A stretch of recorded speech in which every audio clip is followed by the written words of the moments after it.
Halo semuanya, apa kabar kalian? Semoga baik-baik saja, sehat dan berbahagia. Kembali lagi bersama gue Zaki Alikram. Di sini kita nongkrong, di sini kita sharing. Ya, pokoknya di sini kita berkeluh kesah lah. Ya, kita semua di sini pengen punya keadaan yang baik, kita pengen punya negara yang baik, kita pengen punya pemerintah yang sehat, dan kita sebagai masyarakat juga pengen menjadi masyarakat yang berkualitas.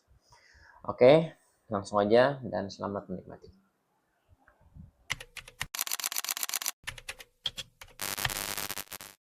Rumah itu di belakang pun udah banyak kayu.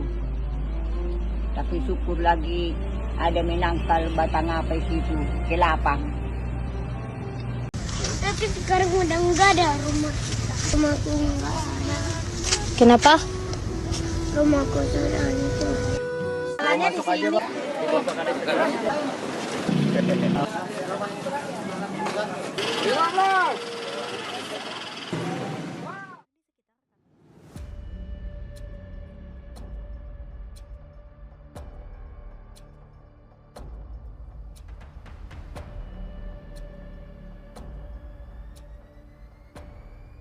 Oke, teman-teman.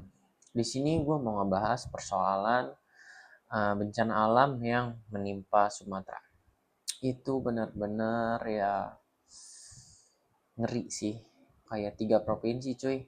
Lo bayangin aja, gede banget pasti itu 3 provinsi. Dan gue tuh pernah belajar di salah satu lembaga yang mengatasi bencana lah. Uh, Khususnya nih soal Tapanuli ya. Gue tuh pernah nulis soal Tapanuli. Dia tuh memang benar-benar rawan banget banjir. Ya, gue nggak tahu keadaan di sana seperti apanya. Secara langsungnya ya, gue nggak tahu. Tapi gue pernah riset baik cuaca, baik keadaan dan iklimnya. Di sana benar-benar ekstrim lah, terbilang ekstrim. Dan memang satu cuacanya ekstrim. Dan memang di sana ya ribuan hektar tuh habis bertahun-tahun gitu. Maksudnya ribuan hektar hutan itu benar-benar habis, cuy. Gila, makanya Tapanuli Utara tuh daerah-daerah sana tuh parah, pasti tuh langganan banjir.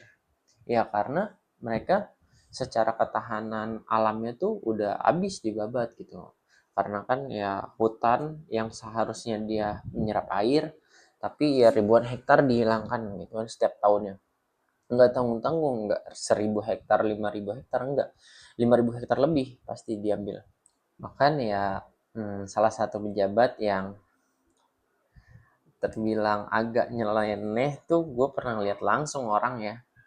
Ya sebetulnya sih kalau kayaknya dulu tuh dia nggak kayak gitu sih, dia dulu baik sih, santai, terus ya memang punya wibawa wibawa gitu. Tapi dia ini sebenarnya bukan orang ahli yang memang dari backgroundnya tuh background kebencanaan, dia tuh bukan.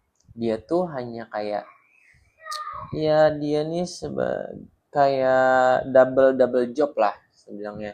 Tapi dia tuh secara background dia tuh bukan orang kebencanaan. Nah dia kemarin statement kan ya menurut gue kocak juga tuh. Dia statementnya wajar sih karena kalau beberapa orang yang tahu dia tuh bukan memang ahli di kebencanaan.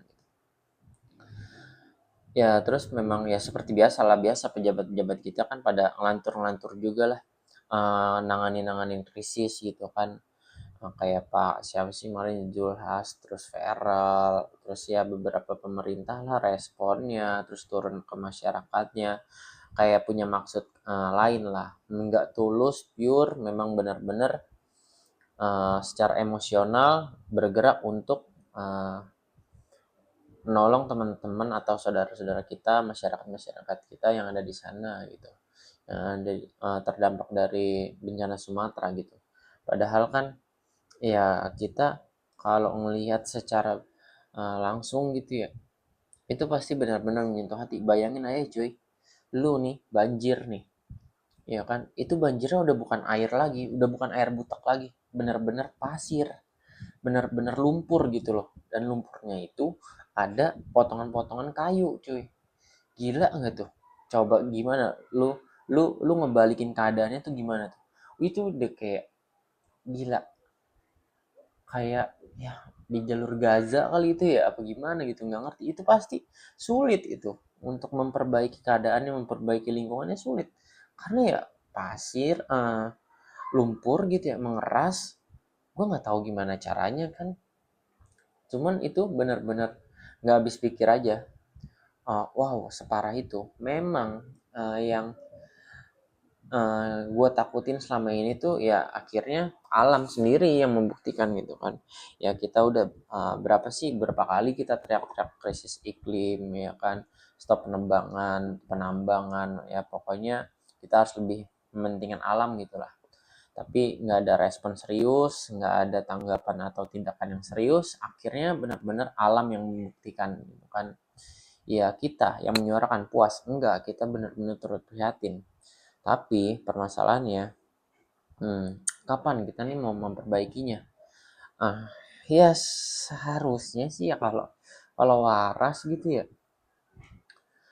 harus ada perbaikan, harus ada tindakan-tindakan yang serius gitu. Karena jangan sampai hal-hal seperti ini yang memang terjadi lagi gitu loh. Akan terjadi lagi kalau misalkan masih aja masih aja nambang liar. Ya pokoknya nggak mempedulikan lah apa yang terjadi atau dan terdampak atas uh, keberingasan kita atas lingkungan atau alam gitu ya. Ya itu pasti nanti akan berdampak juga. Ya kan yang rugi kita semua. Pemerintah rugi, masyarakat rugi, pembisnis pun rugi. Makanya jangan asal ya kan, dan kita pun sebagai masyarakat nih harus bijak gitu kan, kayak menggunakan kertas elektronik kita tuh nggak boleh boros-boros men sebenarnya ya. Ini sih gerakan hati aja ya sebetulnya, karena ya kita nih apalagi sih yang bisa kita lakuin selain itu. Ya misalkan kalau kita bisa meminimalisir penggunaan tisu kita nih, ya otomatis kan tisu itu nanti akan menyurut gitu loh penjualannya, dan mungkin nanti akan berdampak ke penebangannya. Ada kan penebangan itu nanti dia jadi kertas, jadi tisu, ya jadi apapun itulah. Nah itu kita harus meminimalisir, kita pun jadi masyarakat nggak boleh yang boros gitu, memakai apapun yang berlebihan. Kalau kita memakai apapun yang berlebihan, nah tuh yang di sana yang kena, ya kan. Makanya ya sebisa mungkin kita bijak lah. Tapi ya tetap aja sih memang ya ini kan udah kayak ya udah lingkaran lah, agak-agak sulit. Makanya kalau ada bencana seperti ini kan benar-benar kayak terpukul. Ya kalau memang dibilang pure ini bencana alam, iya ini ada bencana alam ya. Tapi kalau memang alamnya uh, benar-benar alam gitu ya, nggak dirusak, itu pasti survive mereka. Mereka kan hutannya lebat gitu kan. Ya memang di sana iklimnya tuh cukup ekstrim. Tapi kan di sana alamnya hijau bagus gitu kan. Dia perbukitan gitu kan, terus hutan-hutannya banyak. Nggak perbukitan sih, pokoknya dia tuh hutan-hutan lebat lah ya kan. Makanya di sana kelihatan kan kalau dari helikopter tuh hutan-hutannya, terus ada beberapa yang udah bener-bener botak gitu kan. Itu ya memang hutanan lebat. Kalau toh ada banjir ya, hujan hujan ekstrim di sana, pasti akan keserap sama hutan-hutannya gitu loh. Oke teman-teman, mungkin konten gua kali ini cukup segitu. Ya kita terus berdoa, kita tetap pantau, kita perhatikan. Semoga masyarakat teman-teman kita yang di Sumatera, Aceh, ya semoga mereka cepat pulih. Ya kita doakan yang terbaik dan kita bantu sebisa mungkin. Ya semoga teman-teman bisa cepat pulih lah. Dan semoga tidak ada bencana alam seperti di Sumatera lagi. Cukup ya, semoga kita semua dari pemerintah, masyarakat, pembisnis atau oligarkinya peduli sama masyarakat. Kan kalau begini kalian pun semua rugi, ya kan? Tolonglah jangan sampai ada yang seperti ini lagi. Karena ya pemulihannya pasti ini membutuhkan waktu, dan ini pasti secara nggak langsung mempengaruhi keadaan masyarakat, keadaan negara kita lah. Oke, mungkin cukup sekian teman-teman. Semoga konten ini bermanfaat dan sampai jumpa di konten selanjutnya.